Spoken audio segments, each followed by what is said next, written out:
champ is here! The champ is here! The champ is here! The champ is here!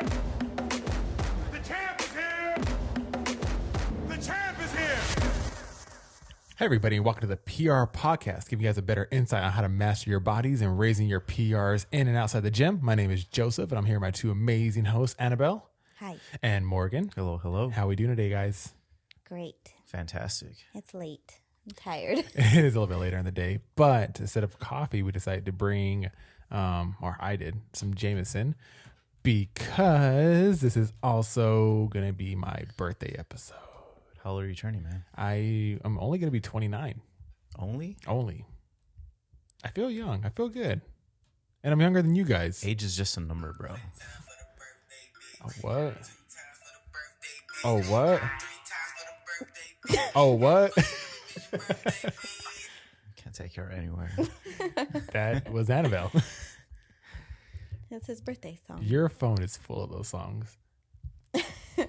It might be. it might be. I never heard it until you played it. Really? Yeah. Oh. Same. I'm so happy to have been able to introduce you to it. It's like a different world. It's going to be stuck in your head like the rest of the night. It is stuck in my head already. You just see Morgan like with this little cup. Yeah. Birthday, Yeah, bitch. Morgan was Every time someone's dancing. birthday, I'm like, your birthday, bitch. It's your birthday, bitch. Too tough for the birthday. So any birthday plans, Joseph? Well, we're recording this a little bit before the birthday, but on my birthday, I'll be in Lake Arrowhead with some family. It'll be me, Bree, and then my brother, his wife, my cousin, his wife, and we're gonna have like the kids with us. Fun. And so we're going out to Lake Arrowhead, and we have a cabin out there. We're gonna be having some fun, Some drinks, some some snow drinks, activities. yeah, some board games. I'm sure with alcoholic beverages for the adults. Yeah, I'm sure we'll go like sledding with the kids like during the day and whatnot. It's like the perfect birthday retreat. Yeah. Yeah. Last year, Bree and I went up to Yosemite. Yeah. Nice. Went up there with Dan. Stayed up there for him over the weekend. And his girlfriend Stephanie, she made these bomb cookies. She made like 4 different kinds of Christmas cookies. Oh my gosh. So like would she make them again for your birthday and like ship them or something? She has to now. Now. She has a few days to whip them up now. A special request. It's a birthday request. Yeah, come on. Happens once a year. Yeah. So what'd you guys do today? You train? I did. Anybody? Yeah, I did some arms today. Accessory work, arms, a little bit of back, and then came here. Now we're recording this podcast. Oh, that's right. I saw your like workout in right before. Oh yeah, I had to fly down here. And you trained early. Yeah, I had an SBD, squat bench deads, Not silent but deadly. and rap. CrossFit. So, So lame. Oh my god. My mind just exploded. So I have SBD knee sleeves, and I never knew what the SBD stood are you for. kidding me? Wow. That's As okay. soon as you said that, the light bulb went off, and I'm like, that makes so much sense. Morgan's Shake not my like mad. head. He's disappointed. I'm disappointed. Yeah. I'm disappointed. Hey, to be fair, it took me a while before I was like, I didn't even think about what the brand Yeah. was. I've never given a thought of what the SBD stood for, and yeah, now I know. You Squat learn bench deads. lots on The PR podcast. Absolutely. So what did you do? You trained? Yes, Oh, I yeah, did an SBD, AMRAP sorry. today. So I did, they gave me an AMRAP to kind of test where I'm at. So for squat, I did like 430 pounds. Hey. I got 8. Oh shit. They capped me off at 8. So I did a 4x3, and then on my last set, I had to do an AMRAP. So I got 8. I think that's a 5-pound PR because I think the most I've ever done for 8 is 425. Nice. But again, I've done that for sets. This was only 1. So, I mean, it's still PR. And then I Podcast. I had to. That's what we about. And then, damn, I'm getting that Annabelle lingo in my system. That's the whiskey. But, we gave you a full shot today. I'm not done yet though. And bench, I had 330. Only got 4. It was whatever. Wasn't feeling it. I think it was a lack of sleep because we were up late last night. Yes. And I only got like 5 hours because I had to be up early. And then I did deadlifts, 520, six reps on my MRAP. Could have gotten like 2 more, but I felt my form breaking down a little bit. So I was like, I'll just call it there. Smart. Responsible. So good session. And after that, went to a powerlifting meet at Axiom out here in Rancho Cucamonga. Went to go help one of my buddies, handled him. He did fantastic. He went 9 for 9. First meet, that's pretty damn good. I've never gotten 9 for 9, so good job to him, and pat myself on the back because I made the calls. But Nice. so that was fun. Took all day. Literally just drove from over there to straight over here. That's commitment. So it's been a long day. Yeah, To the audience, exactly. because we love y'all. We love our people. And then for those of us who don't know, Morgan is one of the co-owners of K9 Coffee. And you guys had your first, what would you call it? Like public events where we Yeah. gave out like samples and tastings. How did that go? It went well. People responded well. Everybody was honestly that coffee. I think I left it because I brewed it. Alex gave me the instructions, but I think it was a little bit too strong to be It hit honest. different. Yeah, like because I was tasting it in the morning to Yeah. make sure it was fine, and it tasted a little bit more concentrated. And I was adding water, but I had to keep tasting and and by the time I got to the threshold in the morning, I was You're wired. I was Lit. wired. Like I was. Well, the goal is you're supposed to taste it and spit it out. Yeah, but I didn't know that. That's disrespectful. You Yeah, don't do man. that with coffee. Yeah, not with Canine Coffee. So you guys were there, and I went to the gym to go like, support and say hi, get a picture. And when I got there, you guys were gone already. I missed you guys. Yeah, I showed up late. I was heartbroken. And it was like pouring rain I know. too. I saw your text. So I was like just standing outside in the rain. I saw your all text. sad. Sad. I'm just kidding. I saw your text. You're like, I'm here. Where's the coffee? I came for the coffee. Yeah. And I was literally like He's all driving out walking of in. threshold already. Hey, what a coffee. He saw me drive And in and it's- just kept oh. driving. Fuck this guy. No. But anyway, yeah. So that was a successful event. It was cool. It was cool. I've never done anything like that, so it was pretty cool. Yeah, I've seen everybody posting it. Like I was there. Like, yeah, my timeline was like blowing up with people going over there and trying out the coffee. Yeah, but times. also Threshold held their open gym, so that's always popping. A lot of people come Yeah, in. so it's and not a drive just to go get coffee. You can Yeah. go. Like, People go work got out, in their lift, lifts. use the and- KGs. They go PR, try Except to for me. bust them. I didn't lift either. I was like, I'm here for coffee.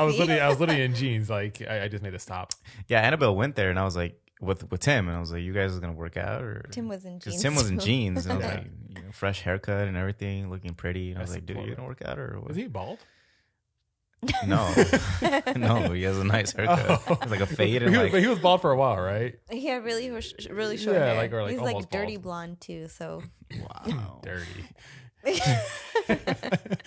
It's like regular blonde, but dirty. yeah, it's like that.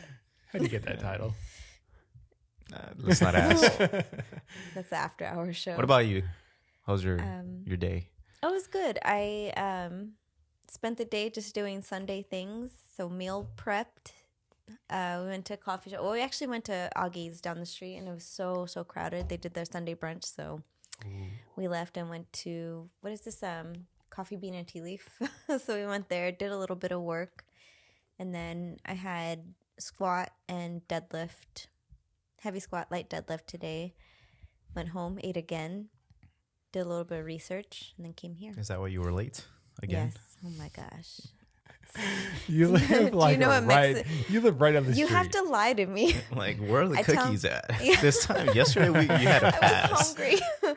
Yeah, I always tell my mom whenever we have like family events, like just lie to me. Like make me believe that the event starts at 4, so I get there at 5:36, and it really starts at like 5:36, you know? So To be We- fair, we you said you were say- going to be here at 8 yesterday. but you weren't here. I was here No, you 2 weren't. You minutes were- later. It's all good. Yeah. Well, you were late, but at least you remembered to grab this amazing miniature party hat that's on my head today. So for the guys who I want to play the song again. No, just kidding. Yeah, and now you have to wear it for the whole episode because Yeah. it's awesome. It's itchy on my neck. You look like a unicorn. He is a unicorn. I have no response to that. You Like, do. he's Like, like, I was like, am I offended? I was looking at you. I was like, man, this guy looks like a unicorn. It's like a donut, like a sprinkled donut. Am I like majestic and rare? You would be if it was straight, but it's crooked. So Annabelle It's told me got to a be like little that. lean It's to it. gangsta. She said, Shit, Annabelle told me this is the corollary. This is what the kids are doing. I'm the oldest one. You're going to believe me. I'm just kidding. Let's Okay. get into these damn questions. Ah. Okay, so today we are doing more Q&A stuff because we love it, and we love helping you guys out, and obviously we want to give content that you guys are very concerned about. And so, Annabelle, what do we have for question number 1? So we have 3 questions today. Our first one is from @MissJ07. And the question is, what's the best advice for binge eating and also not to crave so many sweets? So I just want to start off with like a little disclosure. Not 100% sure if this is talking about binge eating like an eating disorder binge eating or just binging like what you normally do when you just have a, what did you say earlier? If like at the office and somebody brings a bunch of cookies and donuts and you just go exactly. uncontrollable and you just start to I'm eat it all. thinking it's more leaning that way, but I do want to offer some resources for anybody who has a question about binge eating like as an eating disorder. So I think as a whole, the 3 of us here probably have more nutrition knowledge than the general population, either through formal education or informal education. But I do want to say the people that are qualified to address like an eating disorder are going to be like general practitioners, like a doctor who specializes in eating disorders, psychiatrists, psychologists, registered dietitians, also who specialize in eating disorders, because all registered dietitians don't get eating disorder like specialized training, social workers, and the like. So there's going to be a like select few professions that do address this as an issue. So we're not going to speak about the eating disorder, but we will link in the show notes a hotline for it's the National Eating Disorder Association Helpline. It's a free phone number anybody can call if they feel like they can't kick a habit on their own.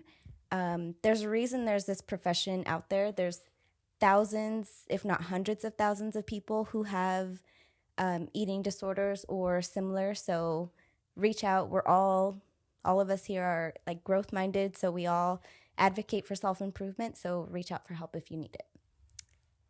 And with that, That's perfect. I like anyone that. else have anything? Okay, so what's your advice if like maybe you go a little bit overboard, like you said, at work someone brings coffee and they bring a bunch of donuts and cookies and, you know, maybe you have a cup of coffee, but then you grab a couple donuts and, you know, more than you planned. I think a good strategy would be what you suggested for the Halloween episode. Whereas, like, if you can, you know, kind of keep the wrappers or keep the napkins for how many items you're eating. That way, you kind of know where to kind of put a cap on it at. Obviously, for someone like me, I track my macros, so I would make it fit my macros. I would be like, okay, you know, if I want 1 or 2 donuts, I have to. This is how many carbs it's going to be and how many fats it's going to be, and so that means I would have to adjust my meals for the day.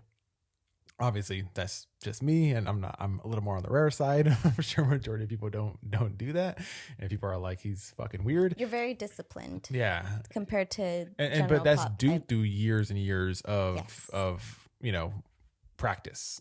You know, I didn't get like this overnight. That's for sure. Because probably in the past, I probably would just go crazy and binge and be like, oh, I could just work this off and go to the gym and do a little bit more extra cardio. But I think the whole napkin thing is a good one to kind of go with. Like every time you grab one donut, just keep a separate napkin. That way you kind of know, okay, I've had 3 already. Maybe I should, put a cap on it. And I think always do is have a meal before so that you're already kind of full. Because it's like the whole like shopping on an empty stomach type thing. Like if you go to the grocery store and you're hungry, you buy a bunch of stuff. I feel like it's the same thing when it comes to binge eating. So if you have a solid like protein dense meal and drink a lot of water with it, I think that can help prevent a little bit more of those bad food cravings.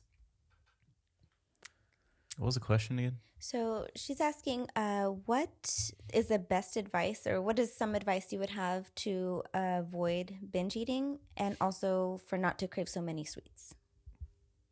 Okay. So for the binge eating, I used to do a lot of binge eating. I mean, sometimes I do still, but so one of the strategies I use, because sometimes, and usually I do it when I go to like an event, like a party or something, and I have all these delicious cakes and brownies and cookies and pies and Okay. donuts, whatever, whatever it is, we could keep on going. So, I like my chocolate. So if there's chocolate, I'll just destroy it. And obviously chocolate, you eat a little bit and it has tons of calories and you could just eat it and eat it and eat. So what I like to do is, if Joseph already hit one, is I'll drink lots of water. So maybe I do it a little bit overboard, but I like to have around 32 ounces of water before I start eating. So I'll have like cups and cups and I fill up. And then before I actually touch like the desserts or the plate of food, if they have like a salad bar or something, I'll eat like two plates or two bowls, whatever they have of salad. And then I'll go and enjoy myself. And that kind of calms you down because by the time, so I'm not sure how long, I know there's like a certain time limit before your brain tells you, hey bro, you're full, chill. I forgot how long, but Roughly like 15 to 20 minutes. okay, so by the time you're drinking water and by the time you're eating your salad and you're going to get full. So by the time you reach the sweets, you might be able to hold back a little bit and avoid binging. And for the times that does happen, I will also say just sometimes it happens. I mean, nothing bad's going to happen. Just kind of let it be, get over it, get back on track. Don't let it get to you. It's not a big deal. You're not going to fall off whatever plan you have. And that's for the people that don't have, like we said, like an actual eating disorder, just like general, like once in a while binging kind of thing. So that's a strategy I like to use. And another thing is too, if you have a partner, split the desserts with them. Grab one of everything and split it in half. Take them down with you. Yeah, me and Bree, we do that. That's how we do. I'm sorry, I do that We with Bree. strategize. It's a strategy. It's not Bree's idea. I do You're it. like, here, babe, I got us a donut. Exactly. And she'll be like, "What the fuck? Where's my donut?" I know. Yeah, that's a good strategy too. Disrespectful. Because when I go to the movies with Tiang, so she loves her popcorn. She'll get a bag, and instead of me getting my own bag, I tell her, you get your own bag and just give me half of it. Yeah. That's what we do. And then I finish mine like that. Oh, yeah. But because there's no more, During the previews. and I don't want to finish hers, I just kind of, yeah. Doesn't even reach the movie.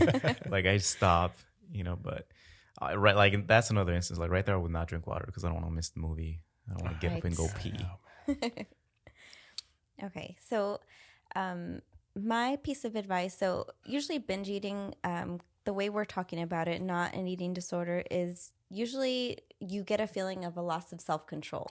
So what I suggest, and it's actually cool that you brought up like that like window of time, is if you feel that urge coming on where you're like ready to go ham on everything in the fridge and everything in the pantry, set a timer. Like it's going to seem kind of like intensive, but it's like a good strategy, and it's like it's gonna work if you don't have like a specific eating disorder. But set a 20-minute timer on your phone and distract yourself.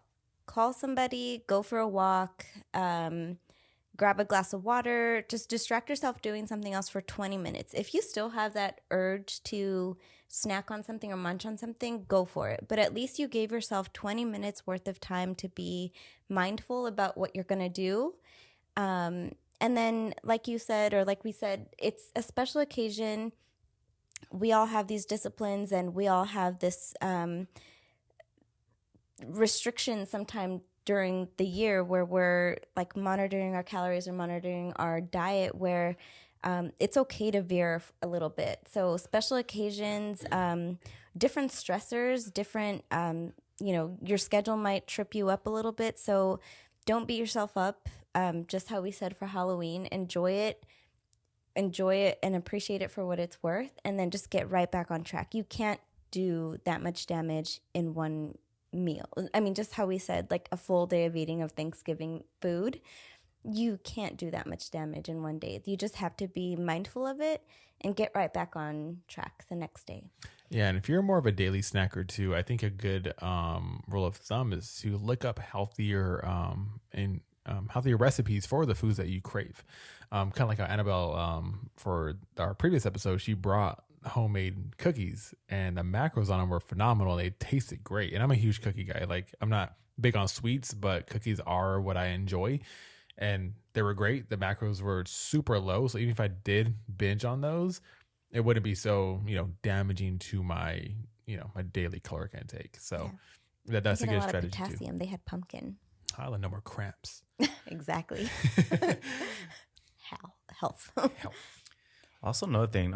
So like the advice I gave is for if you go out and eat outside, but if you have, because I know sometimes for me, I'm gonna speak for myself. Sometimes when I have nothing to do, and it's the rare occasion when I'm home chilling, and I'm there all day, like I'll literally just walk to the kitchen for no reason, just because I'm bored, and I'll start looking for snacks. Back in the day, I had snacks. Now there's no snacks. So I'm just going in circles, like going into my fridge and close it, going into my fridge and close it.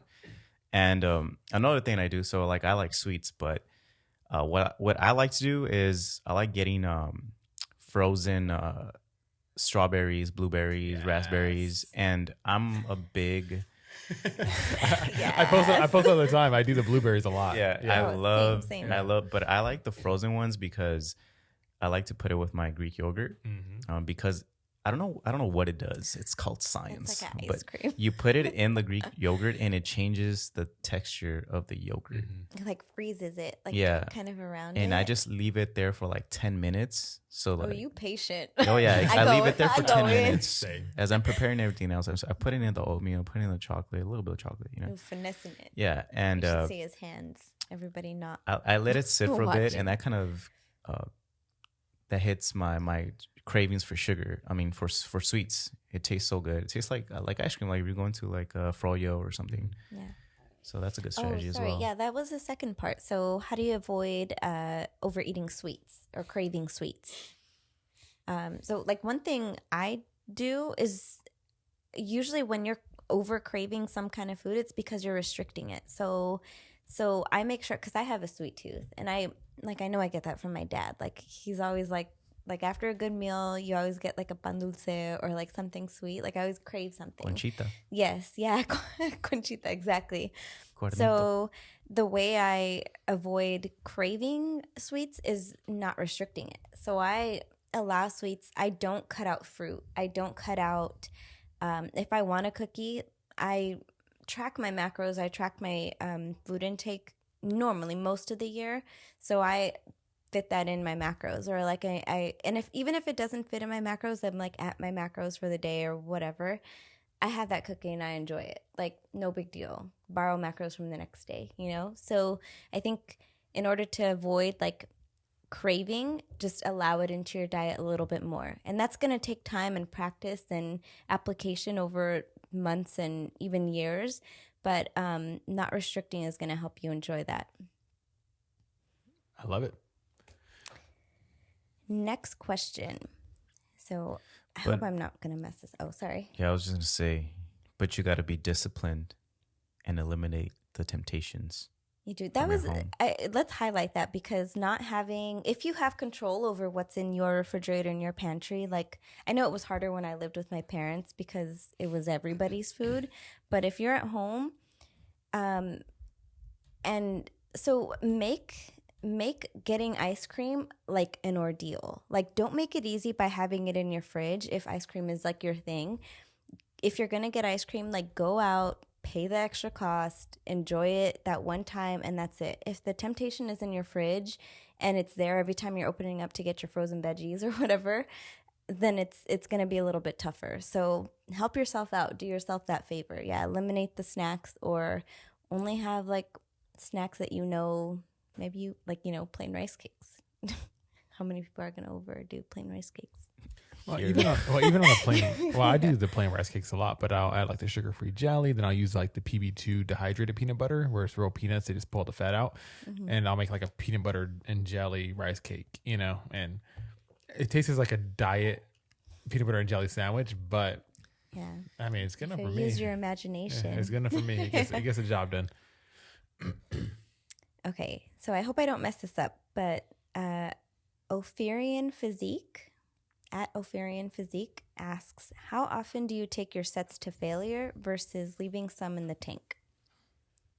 So I did a little bit of research on here, and instead of me just citing every single research, I'll give it to Annabelle so she can actually put it into the notes for the episode. And so RIR also stands for reps in reserve. This has kind of been the big argument for years now on, is it better to take reps to failure or to keep a few reps in the tank? And so throughout some of the research that came out pretty recently, it's actually proven that new lifters have a better chance of getting better results from taking reps to failure. And people who have a little more experienced lifters, they kind of range that between 7 or more years. They actually have a better chance of building muscle, keeping about 2 to 3 reps in reserve. And so I think that's a kind of big thing to kind of go off of.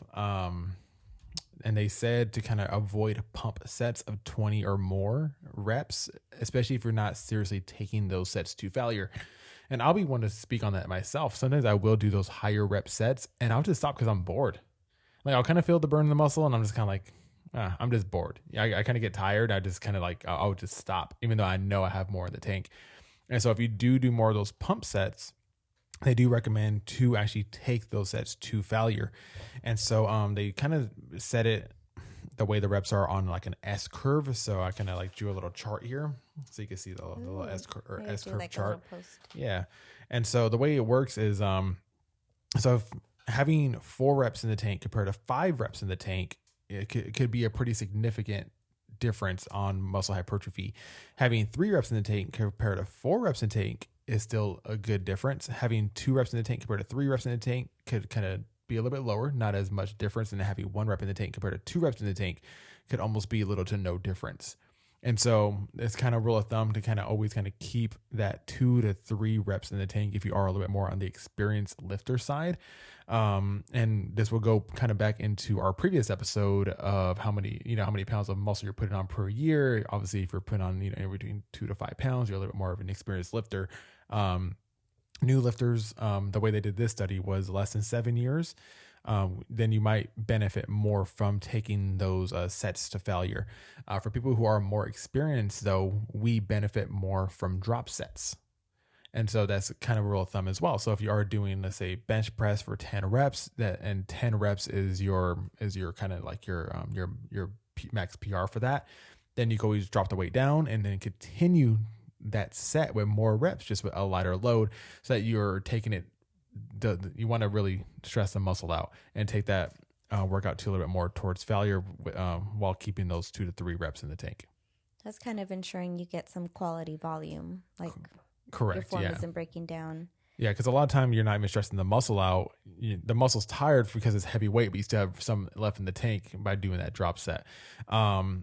They said that the main time, though, that it is okay to take reps to a failure is if you're a strength athlete. If you're doing like 1 to 2 rep PRs, obviously if you're doing more strength sets, then from that focus, obviously it's okay to take, to do less volume and to take those reps to failure. So bodybuilders, more hypertrophy for muscle growth, 2 to 3 reps in the tank. For more strength training, it's okay to take those reps to failure.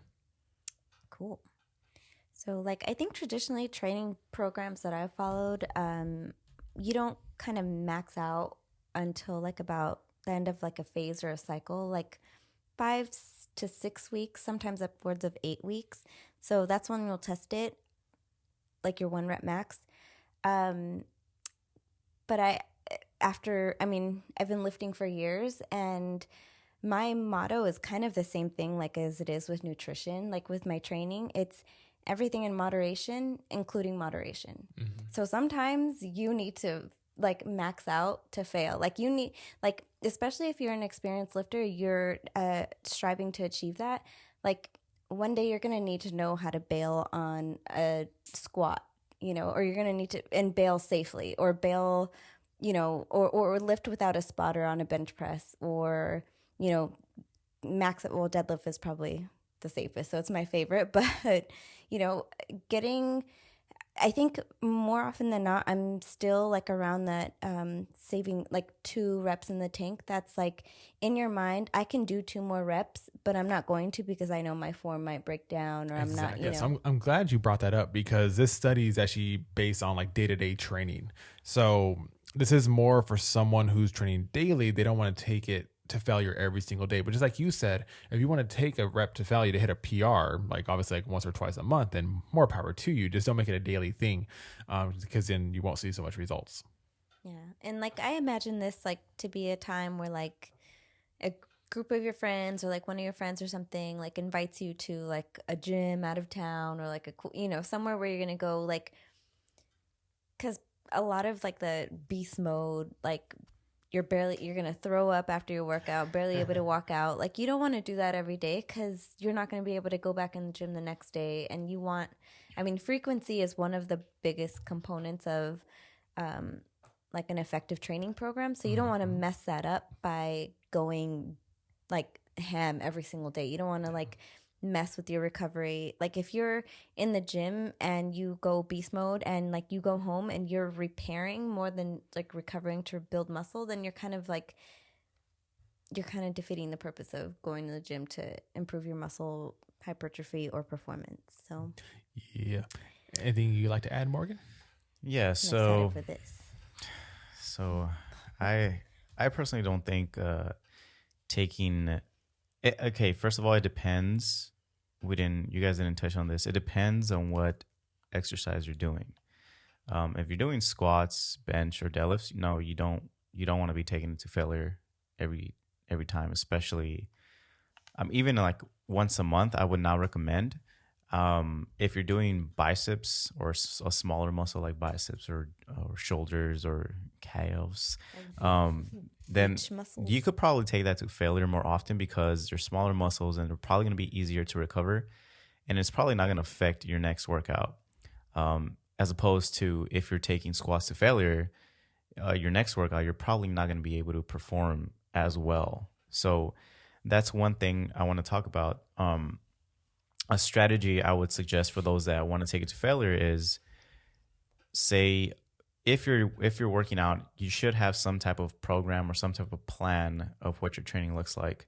So the best time I would recommend if you want to take something to failure is maybe at the end of your training plan or block before a planned deload or recovery week, because you want to test yourself to see if you've made any progress, to see if your strength has gotten better. That's when I would say I would recommend for a major lift like a squat, bench, deadlift, leg press, or something big. And then also another thing for the smaller body parts, even biceps, I wouldn't recommend taking it to failure in the first couple of sets. So say if you're doing 4 sets of 15, right? I wouldn't recommend you taking the first set to failure because you might get fatigued. And then the next set, let's say you're doing 30 pounds on a dumbbell for bicep curls, and that's a lot of weight for you. And you take it to failure and you only get 12 reps.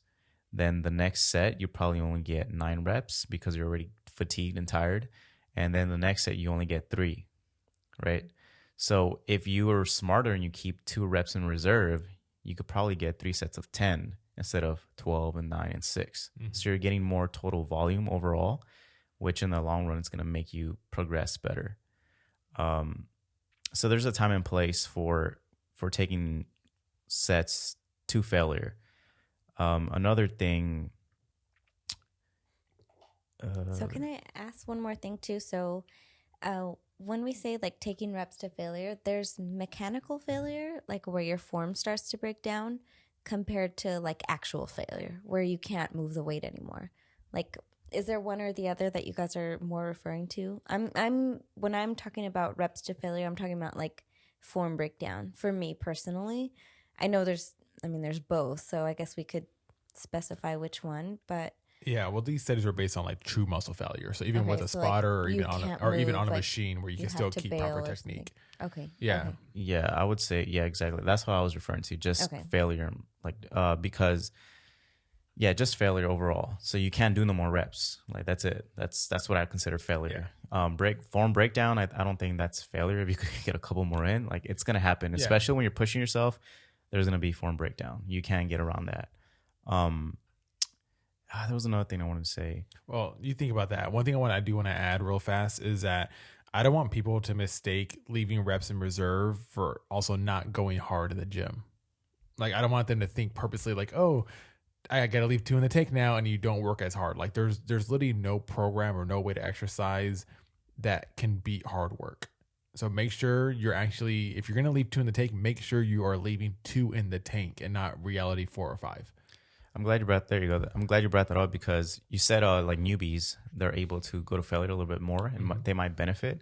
So I think that's good because they have so much more potential to grow and faster than someone who's experienced. Damn it. And also like you don't know what your true failure is if you're never going to failure. So you might, like you said, you might think you're going to failure. I see it all the time. People think they're going hard and I'm like, you could have done like 5 more reps. Like that was easy, you know? But if you don't push yourself, you're never going to find out. Yeah. And another thing, you said more experienced lifters could go to failure more often. No. More experienced lifters don't want to go to failure often. They want more. If you have more than 7 years of training, then you do want to leave some reps in the tank. Yeah. And that's another thing I was going to say too. So like once you get experienced lifters don't go to failure unless they do it on purpose because you kind of know how to gauge correctly how much you have left in the tank. Like me, I rarely ever fail because I know if I'm pushing, I'm like, okay, if I try one more time, I'm going to fail for sure. So I'm not going to do it. But if you're new, and you can save that energy. Yeah, you don't know exactly. Yeah. So yeah, that's all I want to say for that. I love it. Anything else you guys want to add? I think that's it. All right, let's move on to the third and last question. I want to say this guy's name. Didn't you read it? You got Oh, it. wait, yeah, there is one more thing I wanted to say. I'm sorry, guys. Go for it. Keep this in mind. Every time you're taking something to failure, there is always a higher risk of injury. So you might also want to not go to failure all the time. Yeah. So smart. Yeah. That's good advice. Good advice. Solid for real. Like we've all been injured, I think. So yeah, so just make sure if you do plan on taking something to failure, especially if it's a big muscle group, if it's biceps or triceps, you're probably fine, or shoulders, you're fine. But if it's a big muscle group, make sure you plan it and it has a purpose. Maybe you're testing to see where you're at. Don't do it just because, hey, bro, today we're going to max out. Let's see who can lift more. Don't do that. Or your gym crush walks by. Yeah, your gym crush walks by. You see they're wearing her Gymshark clothing or whatever. Take it easy, bro. So, yeah. Okay, no, we're drinking for Annabelle. Just read the next question, Joseph. So the third question is from actually my brother at VORT16. What up, brother? Getting all my green vegetables is one of my daily struggles. Obviously, nothing is better than the real food, but how effective are green supplements? And he's referring to like powdered green supplements. Annie, I'm going to let you handle this. You're the master of nutrition. Yeah. So I'm glad you started with defining what greens are. So what they are, it's usually green supplements are like powdered form of, and it could be a variety of things. You're already making a face because they are not delicious. They're very earthy. So yeah, they taste like grass and dirt. So they're usually a blend of fruits, vegetables, algae, sometimes grasses, and they're compounded, concentrated, and distilled like into powder form. So you can mix it with water and drink it. So I really like how he mentioned that vegetables, there's no substitute, but it's a daily struggle for a lot of people. And if I can put a number to it, barely like 10% of adults get their daily recommendation for vegetables. If I'm being honest, even that number sounds high. Yeah, and only 12% get their fruit. So they separated. This is based on, I just did a post on it a couple months ago, but 10% of adults, 12% of adults, vegetables and fruit. That's how many reach the daily recommended minimum amount of vegetables and fruit. That's just to be healthy. So that's just the amount of servings that they recommend for health. more is going to be a little bit better. So the short answer is greens cannot supplement or cannot replace fruits and vegetables. Let's just get that out right Save away. your money. Save your money. And I want to say there's been a lot of research done on this recently. And I'll mention, there was a doctor in organic chemistry. He's a researcher from Harvard who did an analysis of several different like popular brand like greens products. And what he did was analyze like the effectiveness of what they call in vitro, which basically means in a test tube. So he took these supplements, analyzed the ingredients, and evaluated their effectiveness in a test tube. Then he compared it to in vivo. And if you're reading research, that means in a live human. So that's what happens when a human ingests this. And there's a series of chemical reactions that happen during the digestive process. I mean, if we're talking like once we ingest a food item, it goes through like a really acidic environment. So it goes through your stomach acid. It moves on to a really basic area of your small intestine with like the gallbladder secreting like a lot of like those secretions. That's a weird word, but whatever, secretions. And then if it even makes it, so what the study found is if it even makes it to the like gut, like your large intestine, then you're talking like how much of it is even absorbed. So when we're talking about foods, we're talking about the compounds that we're eating and the compounds that we're using like for energy, but also what's going to end up in our bloodstream, like what's going to end up like even being beneficial. That's why food is like optimal because, for example, when we're talking about digestive enzymes, like digestive enzymes are found on foods that need digestive enzymes. So when we're talking about greens, for example, if we're ingesting these and expecting them to have the same results that they're having in test tubes, that's not always going to be as likely. So that's just what like one researcher found, like for Harvard. The optimistic answer is it depends if it's going to be beneficial for you. So if it's going to be beneficial, it's going to be dependent on the supplement itself.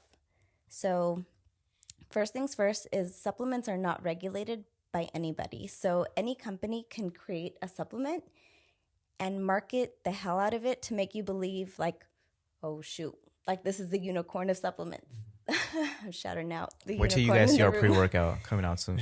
Yeah. Well, I'm happy you mentioned that. Just real quick, if anybody who's seen Bigger, Faster, Stronger with Mark Bell, he actually tested that. He actually made a supplement in his basement and took it to a supplement shop and print out his own label and was able to sell on